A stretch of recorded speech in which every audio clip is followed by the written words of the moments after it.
East Berlin, 1961. A Stasi officer moves through a hotel corridor in civilian clothes. He is following a man he believes is passing documents to a Western intelligence contact. His orders are clear. His equipment is minimal: a wallet, a set of keys, a small metal object tucked against his ribs under a plain jacket. That object is 161.5 millimeters long. It weighs 730 grams. It holds 8 rounds of 9 by 18 millimeter ammunition and has exactly 27 components. Western analysts who examined captured examples in the 1950s called it crude. Some called it a copy. Several dismissed it as underpowered for serious use. The Stasi officer carrying it would have found those opinions interesting. So would the dozens of intelligence services across 4 continents who quietly made it their standard sidearm over the following 4 decades, while Western gun writers continued to describe it as second-rate. This is the Makarov PM, Pistolet Makarova, Makarov's pistol, and the story of why a weapon that Western critics spent 30 years dismissing became the most widely adopted intelligence and military sidearm outside NATO is also the story of what those critics fundamentally misunderstood about what a handgun is actually for. To understand what the Makarov replaced, you need to know what preceded it and why the Soviet military wanted shot of it as quickly as possible. The Tokarev TT-33 had been the standard Soviet sidearm since 1933. It was a capable weapon in many respects, a short recoil, locked breech, semi-automatic that borrowed liberally from John Browning's 1903 design and chambered the 7.62 by 25 mm Tokarev cartridge, a high-velocity bottlenecked round that punched through light cover with unusual authority. Soviet soldiers respected it for its power. They also feared it for other reasons. The TT-33 had no manual safety catch. None.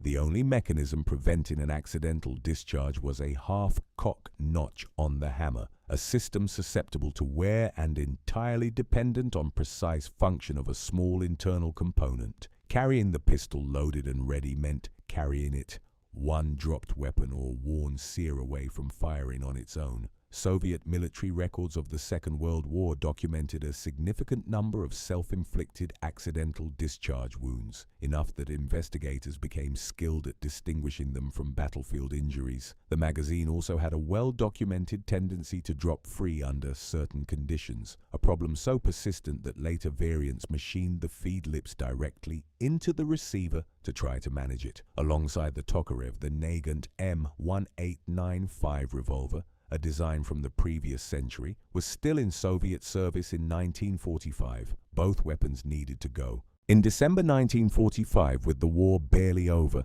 the Soviet military issued 2 simultaneous design requirements, one for a pistol in 7.62 millimeters, one for a pistol in 9 millimeters. They understood, from captured German weapons and from the experience of fighting alongside and against every major military power on Earth, that what they needed was something smaller and lighter than the Tokarev, with a proper safety system, better handling, and a design robust enough that minimally trained conscripts and officers could operate it reliably without becoming a hazard to themselves. The cartridge question was settled by a man named Boris Vladimirovich Semin in 1946. Semin was a Soviet ammunition engineer, and his solution was elegant in its logic. He took a German wartime cartridge called the 9 by 18 millimeter Ultra, developed in 1936 by the firm Gustav Genschow and Company for the Luftwaffe as a more powerful alternative to the .380 ACP used in the Walther PP,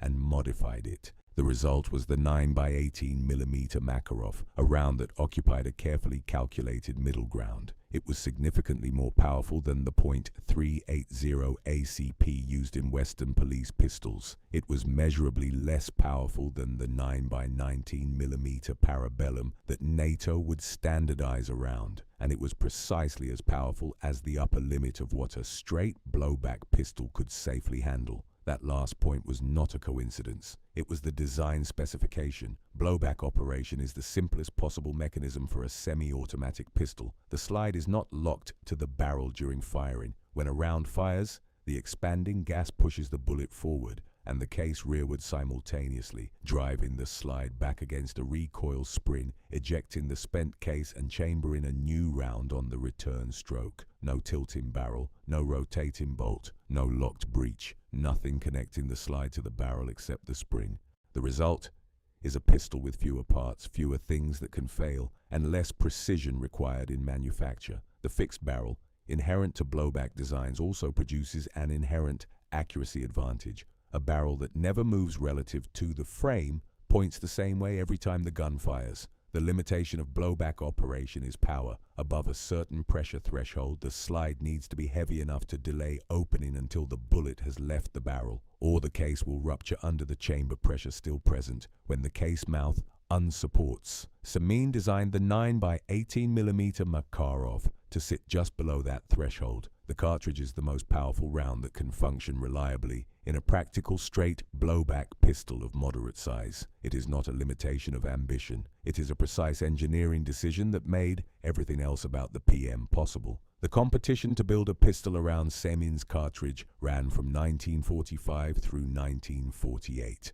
Multiple designers submitted entries, including established names: Sergei Korovin, Pavel Voyevodin, Sergei Simonov, men with proven weapons behind them and reputations in the Soviet arms industry. The entrant who ultimately won was a 31-year-old engineer from the Tula Mechanical Institute named Nikolay Fyodorovich Makarov, and his biography is worth a moment's attention because it shapes the weapon he produced. Makarov was born on May 22, 1914, in the village of Sasovo in Ryazan province. His father worked on the railway. After 6 years of primary school, Nikolay attended a railway technical school in Ryazan before, in a trajectory that would define his career, enrolling at the Tula Mechanical Institute in 1936. Tula was not just any city. It was the heart of Russian arms manufacture, a place where making weapons had been a civic identity for centuries. The Tula State Arms Factory had been producing Russian military firearms since the early 1700s.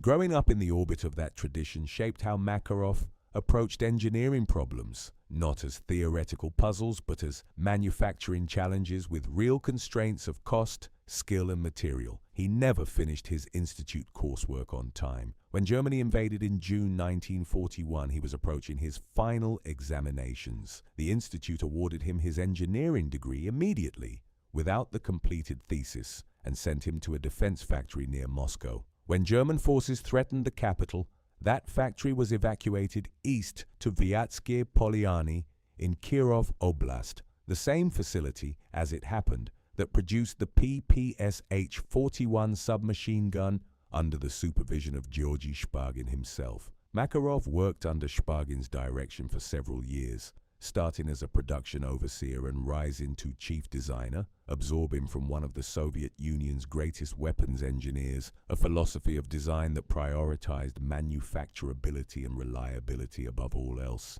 He later described Shpagin as a formative inspiration. The evidence is in the pistol he produced 4 years after the war ended. Makarov returned to Tula in 1944 and completed his degree with honors. The following year, he entered the pistol design competition. His prototype, submitted in 1948, drew on the mechanical architecture of the Walther PP, the German police pistol that had entered service in 1929 and set the template for compact double-action semi-automatics across the following decades. The slide-mounted safety that doubled as a decocker, the double-action then single-action trigger, the blowback operation, the fixed barrel, the general proportions and takedown method, all descended from Carl Walter's design. Western critics would seize on this relationship as evidence of mere copying. They missed the point. What Makarov did with the Walther PP architecture was strip it down to its functional essence and rebuild it with fewer moving parts, tighter manufacturing tolerances in the areas that mattered, and deliberate simplification in every area that did not. The PM uses 27 components in its final production configuration. The Walther PP uses 42. Each component Makarov eliminated was a potential failure point, a manufacturing complication, a piece that required machining time and skilled attention. The mainspring inside the grip panel does triple duty, powering the hammer on both the firing and rebound stroke, controlling the trigger return, and functioning as the magazine catch spring. The slide lock lever's tail serves simultaneously as the ejector. Multiple parts performing multiple functions means fewer total parts and fewer things to go wrong. This was not the work of someone copying a design. It was the work of someone who understood a design well enough to improve it fundamentally. During the competitive trials of April 1948, testing records show Makarov's pistol experienced 20 times fewer malfunctions than the competing submissions by Baryshchev and Sevryugin, 20 times. In a military trial where reliability is the primary criterion, that margin is not close. The PM was selected for further development in 1949, formally adopted by the Soviet military on December 21, 1951, and mass production began at the Izhevsk mechanical plant, a facility that would continue producing it for over 60 years. Now, before we look at who used this pistol and why it spread to more than 40 countries across 4 decades, if this level of historical depth is what brought you here, subscribe. It costs nothing, it takes a moment, and it means the channel can keep producing this kind of research. Let's talk about what makes the PM work. The PM's dimensions place it in a category that Western analysts of the 1950s did not fully appreciate. It is 161.5 millimeters long overall. The barrel is 93.5 millimeters. It weighs 730 grams unloaded, under 1.5 kilograms loaded with a full 8-round magazine. Thickness across the widest point of the frame is approximately 30 millimeters. These numbers matter enormously for a particular class of user who is not a soldier carrying a weapon openly in a holster, but someone who needs to carry a sidearm concealed under civilian clothing for extended periods without it printing through fabric, shifting uncomfortably during hours of wear, or requiring significant effort to draw quickly from a close body position. The single-stack 8-round magazine produces a slim grip that sits naturally in the hand. The slide-mounted safety, engaged downward to fire, upward to safe, allows a soldier or officer to carry the weapon in double-action mode, decocker applied, hammer down on a live round and draw and fire in a single smooth trigger pull without any preparatory mechanical manipulation. The fixed barrel, sitting as low as possible to the frame's center line, reduces the perceived muzzle rise during recoil. The all-steel construction, which Western reviewers criticized as heavy, provides the mass that allows a blowback design to function reliably with the 9x18mm cartridge, while also absorbing felt recoil. The weight is a feature. It makes the gun steadier under fire and more durable under field conditions than lighter, alloy-framed alternatives. The 9x18mm Makarov cartridge deserves specific examination because it is where the most persistent myth lives. The claim that it is underpowered is technically accurate in one narrow comparison and misleading in every practical sense. The 9x18mm produces muzzle velocities between 315 and 340 meters per second from the PM's barrel, depending on specific load. The 9x19mm Parabellum produces approximately 370 to 400 meters per second. That gap is real. It is also the gap between a pistol round designed for military and police sidearm use at ranges almost never exceeding 50 meters and a round designed to work in everything from compact pistols to submachine guns at more varied ranges. Soviet doctrine, codified, not accidental, had decided by 1945 that a pistol's purpose was not to project power at range. Rifles and submachine guns did that. A pistol was a last resort defensive weapon, an officer's backup, a police officer's tool for close confrontation. At the distances where pistols actually get used, the 9x18mm Makarov round is entirely adequate. The 9x18mm is specifically more powerful than the .380 ACP that the Walther PP and PPK fired, the weapons that Western intelligence agencies, police forces, and plainclothes officers actually carried during the same period. Criticizing the 9x18mm as underpowered while issuing the .380 PPK to your own intelligence officers is a position that requires some careful examination. The cartridge had one additional strategic dimension that Soviet planners considered explicitly. Its dimensions, slightly different bullet diameter, different case dimensions, meant it was not interchangeable with either the 9x19mm Parabellum or the .380 ACP. An adversary who captured Soviet ammunition supplies could not use them in NATO weapons. A captured Soviet PM could not be reliably fired with NATO pistol ammunition. In a world where Soviet doctrine worried seriously about captured weapons being turned against Soviet forces, building incompatibility into the cartridge specification was a deliberate security feature. It is the same logic that led to the Russian railway gauge being different from the European standard, a decision made in the 19th century and still complicating military logistics on the continent today. The PM entered service in 1951, and the adoption that followed was comprehensive in a way that Western military histories sometimes understate.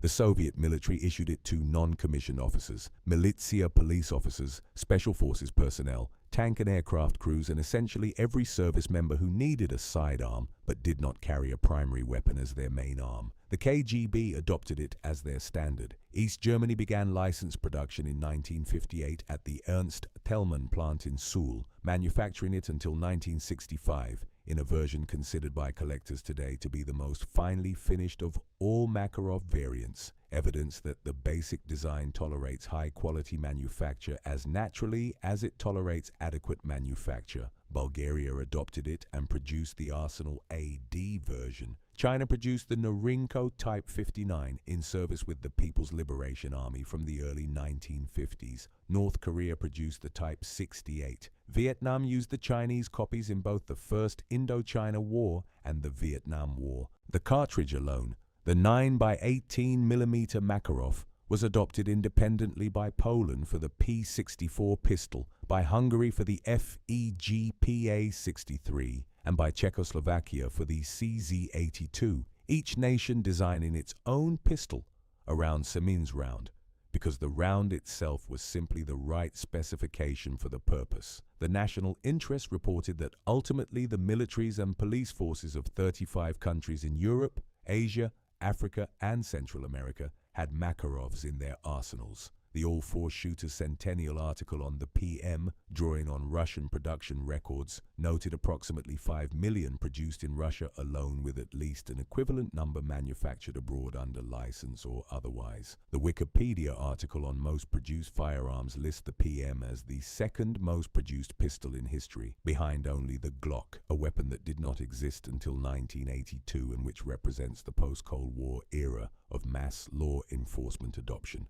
For a weapon dismissed as crude by Western analysts, those production numbers require an explanation beyond diplomatic courtesy. The intelligence community context is where the PM's specific properties align most precisely with operational requirements. An intelligence officer, any intelligence officer from any country operating in the Cold War environment, had specific needs for a sidearm that were fundamentally different from a combat soldier's needs. Concealment was primary. The weapon had to disappear under civilian clothing. At 161.5 millimeters and 30 millimeters wide, the PM disappears. Reliability under minimal maintenance was critical. An operative who could not clean their weapon regularly in a foreign posting needed a gun that kept working. The PM's 27 components, its loose tolerances in non-critical areas, and its blowback mechanism that accepted dirty ammunition without complaint delivered that. Simplicity of operation under stress was essential. A double-action trigger that allowed a weapon to be drawn and fired in one continuous motion without any safety manipulation, just point and press, was far safer for covert work than a weapon requiring the user to remember whether a safety was on. The KGB's silenced variant, the PB or 6P9, was developed in 1967 at the Izhevsk mechanical plant by engineer A.A. Deryagin. It took the proven PM action, shortened the slide, repositioned the recoil spring inside the grip panels to accommodate a two-part integral suppressor around the barrel, and retained the same 9x18mm chambering and standard PM magazines. The PB remained in production and service with KGB, Spetsnaz, and Army reconnaissance units continuously from 1967 onwards, with Forgotten Weapons noting in their documentation of the weapon that it may still be in production. A suppressor variant built on a pistol platform is only worth developing if the base pistol is trusted implicitly. The PB is evidence that the Soviets trusted the PM mechanism at the highest levels of operational sensitivity. The PM also went to space. In March 1965, cosmonaut Alexei Leonov's Voskhod 2 capsule malfunctioned during re-entry and landed 600 miles from its planned site in the Siberian wilderness. Leonov and his crewmate Belyayev spent the night in the taiga, aware that wolves and Eurasian brown bears were in the territory around them, with a Makarov PM in their survival kit as their only defensive weapon. The experience prompted Leonov to advocate for a more capable survival weapon, which eventually led to the development of the TP-82 triple-barreled survival pistol that equipped Soyuz spacecraft from 1982 to 2006. But when the TP-82's custom ammunition supply exhausted its shelf life around 2006, the survival kit that replaced it is reported to include a standard Russian service pistol, described by multiple sources, including IFL Science's account as likely either the MP443 or the Makarov PM. The weapon that Leonov found inadequate against a brown bear was considered adequate for every other survival contingency a cosmonaut might face in the Siberian wilderness. The comparative analysis that the West consistently applied to the Makarov was framed by the wrong question. Western critics compared the PM to the Colt M1911 and the Browning High Power and found it wanting. Smaller caliber, lower capacity, less powerful cartridge. The M1911 chambers the .45 ACP, a cartridge delivering substantially greater energy per round. The high power chambers the 9x19mm Parabellum and carries 13 rounds in its double-stack magazine against the PM's 8. These are genuine advantages on a combat range or in a military engagement, where a soldier expects to use their sidearm as a meaningful secondary weapon. They come with corresponding disadvantages for any role requiring concealment and extended carry. The M1911, at 219mm long and 1.1 kilograms unloaded, is not a pistol that disappears under a jacket. The high power, at 200mm and 882 grams, is more manageable, but still substantially larger and heavier than the PM. The Walther PPK, the West's preferred answer to the specific problem of a concealable intelligence sidearm, chambers the .380 ACP, which delivers less energy than the 9x18mm Makarov and holds 6 rounds in its single-stack magazine. The PM outguns the PPK on every ballistic measure while being only marginally larger. When the British Secret Intelligence Service issued the PPK to its officers and the KGB issued the PM to theirs, the Soviet service pistol was not the inferior option.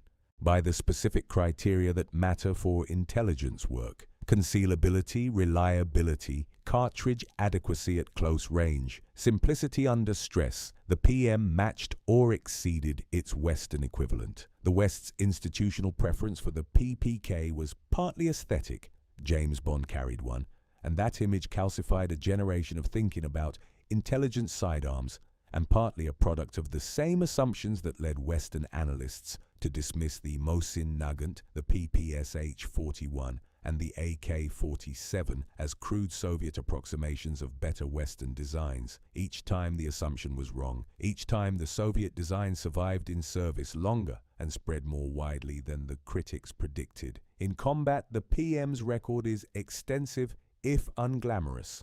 Pistols rarely decide battles, but they are often the last line of personal defense, and the conditions under which they get used are precisely those that stress mechanism reliability. Soviet officers carried PMs throughout the Afghan War from 1979 to 1989. Russian forces used them in both Chechen conflicts in the 1990s. The weapon appears in documented use across the Libyan Civil War, the Syrian Civil War, the war in Donbass, and the current Russo-Ukrainian War, on both sides of the front line, because the Ukrainian military also maintained Makarov stocks from the Soviet period. Multiple memoirs from Soviet soldiers in Afghanistan note that the PM was considered a reliable and trustworthy secondary weapon, with the weapon's primary limitation being that pistols in general were rarely the right tool for the specific engagements of counterinsurgency. That is not a criticism of the PM, that is a description of what pistols are. The PM was formally replaced as the Russian military's standard sidearm in 2003 by the Yarygin PYA pistol, chambered in 9 by 19 mm parabellum, a weapon that reflects the post-Cold War convergence of Russian and Western military doctrine, the adoption of NATO standard ammunition by the Russian Federation's newly restructured forces, and the recognition that higher capacity 9 by 19 mm pistols had become the global standard. But formally replaced in 2003 did not mean disappeared. As of 2014, according to Wikipedia's sourced documentation, large numbers of Makarov PMs remained in Russian military and police service. The PM was still the service pistol of multiple Eastern European and former Soviet republics. Production at Ijevsk continued officially until 2013, when the Kalashnikov concern absorbed the plant. Production in Bulgaria and China continues. The weapon is currently in active service across approximately 30 countries according to the All-Four Shooters production record. The man who designed it died on May 13, 1988 at the age of 73 in Tula, the city where he had spent most of his working life. Nikolay Fyodorovich Makarov received the Stalin Prize third degree for the pistol. In 1952, he received the title Hero of Socialist Labor in 1974, the Soviet Union's highest distinction for civilian achievement. His wife Nadezhda later told interviewers that he had not told her about the pistol at the time he invented it. He did not show it to her. He never traveled the world giving lectures about his work the way his contemporary Mikhail Kalashnikov did. He was, by all accounts, a modest man who found the idea of talking about himself professionally uncomfortable. He never asked the authorities for the cars and apartments that his status would have entitled him to request. He made things, and he went home. There is one final detail about the PM that none of the critics who dismissed it as underpowered ever satisfactorily explained. Alexei Leonov, stranded in the Siberian taiga overnight with bears in the darkness, was provided a Makarov PM. He did not trust it to stop a brown bear. No 9mm pistol would be anyone's first choice for that,